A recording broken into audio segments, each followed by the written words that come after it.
Here I have POCO X5 Pro, and today I'm going to show you how to take screenshot on this device. So firstly, you have to open screen which you want to capture. So let's just capture our home screen, and then you tap on the combination of keys, power key plus volume down at the same time like this, and that's how you can take screenshot. So let me show you once again: power key, volume down, and that's how it's done.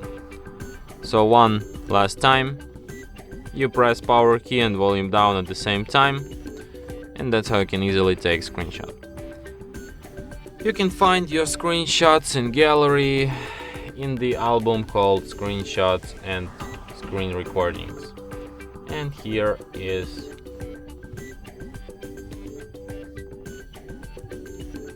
we have all of these screenshots.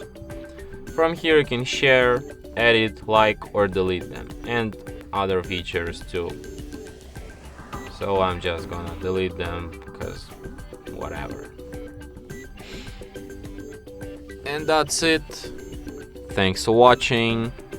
If you find this tutorial useful, don't forget to hit that like button and subscribe to our channel.